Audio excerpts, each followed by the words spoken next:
جیسے ہی فضائل پڑھا آپ نے کہا سبحان اللہ. ہم نے کہا کیوں نہیں اہل بیت کی تعریف کرتے؟ کہا نہیں ہم اس خدا کی تعریف کرتے ہیں کہ جس نے ہمیں ایسے رہبر دیے ہیں.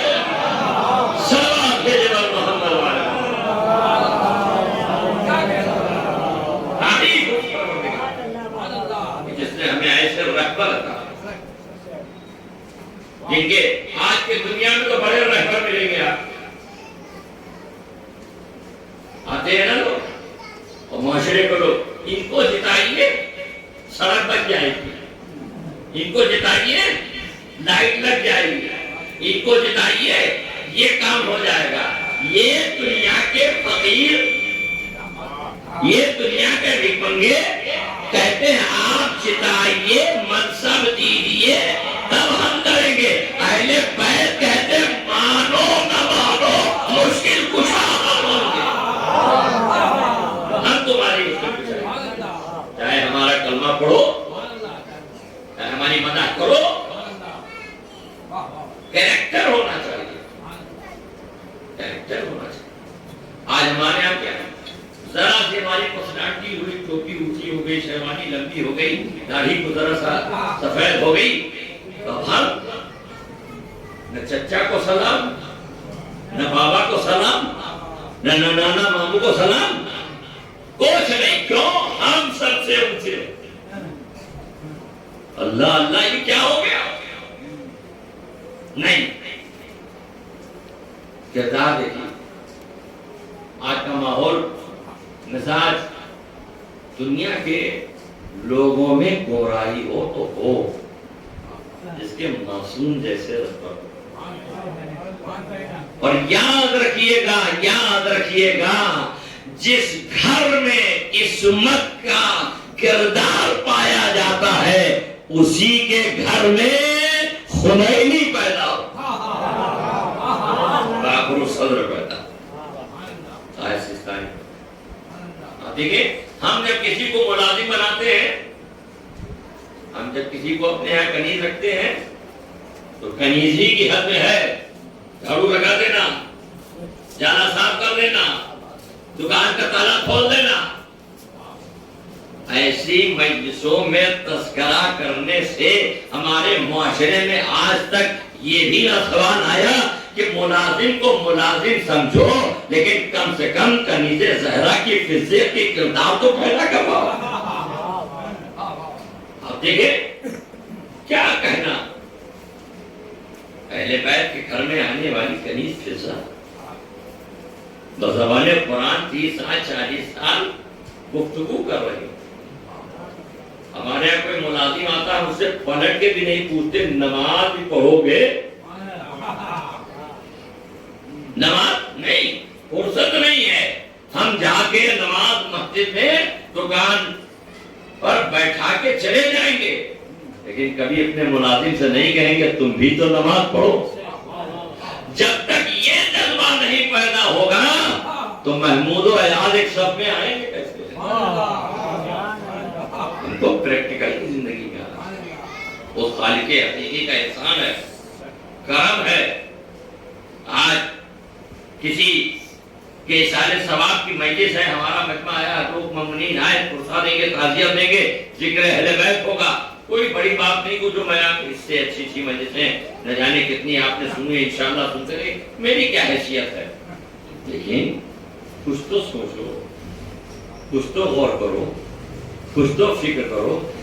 یہ واقعات قرآن مجید کے بیان کیوں ہوتے ہیں؟ تاکہ دنیا کو پتا چلے اخلاق بھی کوئی چیز ہے, کردار بھی کوئی چیز ہے, علم بھی کوئی چیز ہے, عقل بھی کوئی چیز ہے. یاد رکھیے گا, جسم صحت یاب ہوتا ہے جب غذا اچھی ملتی ہے, عقل صحت یاب ہوتی ہے جب علم اچھا ملتا ہے. جب تک علم نہیں ہوگی عقل مکمل. اس وقت مولا کائنات علی ابن ابی طالب علیہ السلام شعر کا مفہوم آپ کی خدمت میں عرض کرنا چاہتا ہوں. مولا نے عجب جملہ کہا. مولا فرماتے ہیں, توجہ, مولا فرماتے ہیں ان کے سلسلے سے کہ دیکھو علم کی کیا خصوصیت ہے. علم ایک روشنی ہے، سنتے ہیں لیکن مولانا نے مثال بہت اچھی دی. کہتے ہیں کہ اس کی مثال بالکل ایسی ہی ہے کہ جیسے آب نیسا، یہ تو مطلب سمجھتی ہیں، آب نیسا جب سیپ کے دہانے پہ گرتا ہے تو جواہرات بنتے ہیں. کہاں ہے آب نیسا؟ آب نیسا ہے یہ جو ہے، جب سیپ کے دہانے پہ گرے گا تو کیا بنے گا؟ جواہرات. اور جب ازلحے کی زبان پہ پڑے گا تو زہر بن جائے گا. تو کیا اس آب نیسا کی خطا ہے؟ نہیں، یہ ظرف کی خطا ہے، یہ ظرف کا کمال ہے. جب ظرف با کمال ہوتا ہے تو جواہرات بنتے ہیں، اگر ظرف نہیں ہے تو زہر بن جاتا ہے. علم جب بغیر عقیدے کے ہوتا ہے تو سلمان رشدی بنتا ہے، اور جب عقیدے کے ساتھ ہوتا ہے تو باقر صدر بنتا ہے، اور سیستانی القاسم سلیمانی بنتا ہے. سوال ہے جبر محمد وال. یہ میں نے اتنی دیر بات کی ہے وہ صرف اس لیے کی ہے کہ آپ محسوس کریں کہ اللہ نے اگر ہمیں زندگی دیا ہے، وہ اللہ ہماری زندگی کا پیدا کرنے والا ہے، ہم کو موت سے کوئی اللہ دینے والا ہے. تو اس زندگی کو ہم کیسے سنواریں؟ یہ عقل زندگی تو جانور کو بھی ملی، یہ زندگی تو ہمیں بھی ملی، لیکن ہماری جانور کی زندگی میں کچھ فرق ہونا چاہیے. پھاڑ کھانے والا جانور، کتنے جانور ہیں آپ کے؟ میں اکثر یہ بات دہرا دیتا ہوں، لیکن صرف اس لیے نہیں، بزرگان سے سنی ہوئی باتیں ہیں. کیا شیر ہے، بکری ہے، اور کتنے ایسے جانور ہیں، اور آپ سے بہتر کون جائے، کتنے ایسے جانور ہیں جو گوشت کھاتے ہیں، پتے نہیں کھاتے، ہے نا؟ اور کتنے پتے کھاتے ہیں وہ؟ تو بھائی آسانی سب نے کہہ دیا کہ گوشت کھانے والا پتا نہ کھائے، اور پتا کھانے والا گوشت نہ کھائے. ٹھیک ہے نا؟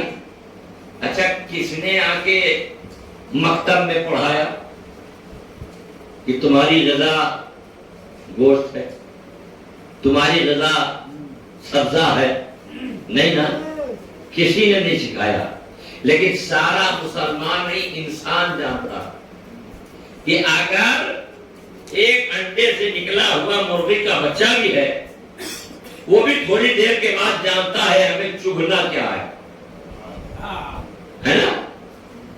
تیرنے والا پرندہ وہ بھی جانتا ہے کیسے تیرایا جاتا ہے. کس نے سکھایا؟ نہیں نا.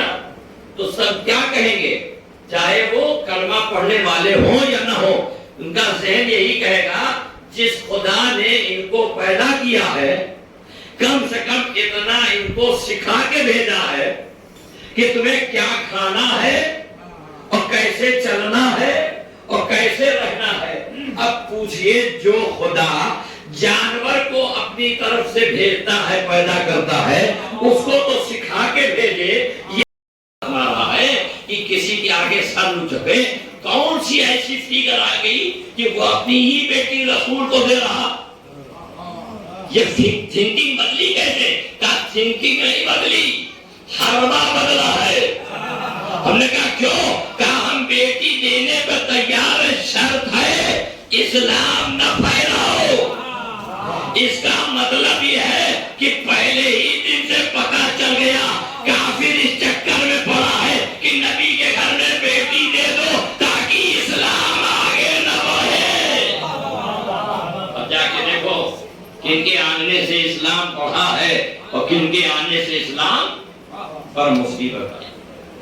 اللہ اکبر. رسول اسلام نے کہا نہیں ہو سکتا. عزیزان گرامی، بات نامکمل ہی صحیح، لیکن عرض کرنے کا صرف بھی مقصد تھا. اگر اللہ نے ہمیں زندگی دیا ہے، صرف کھانے اور پینے اور رہنے اور سونے سے مطلب نہیں ہے.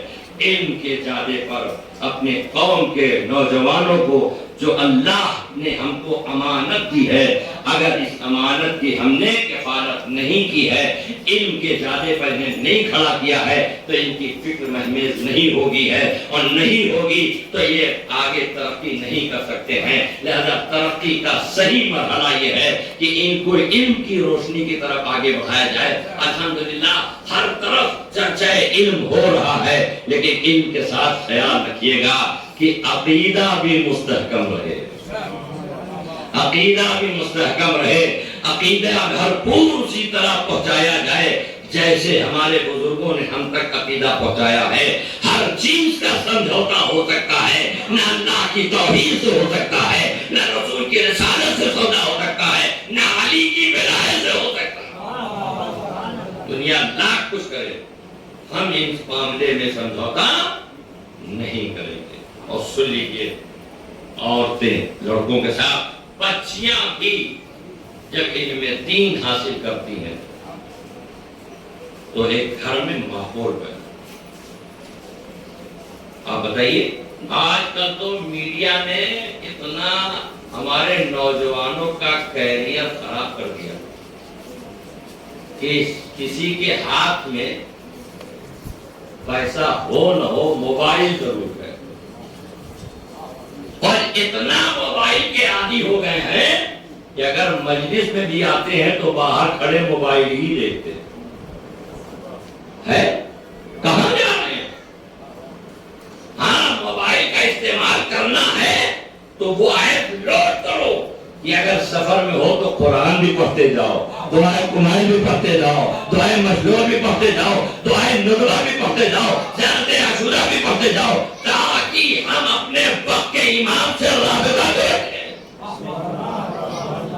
عزیزان گرامی، یقین مانیے قبر کی منزل میں کوئی کام نہیں آئے گا، اگر آئیں گے تو اہل بیت کا۔ یہ مجلس حسین سید الشہداء ہم کو کتنی بڑی نعمت عظمیٰ خدا نے دی ہے، اس کا ہمیں اندازہ نہیں ہے۔ یہ جو تبرک ہمیں ملتا ہے، جو ہمیں تبرک ہے، دیکھا ہوگا بزرگوں نے، پہلے تبرک فرش عذاب کی تقسیم ہوتے تھا، ابھی کہیں ہے تو کوئی ایسے نہیں لے لیتا۔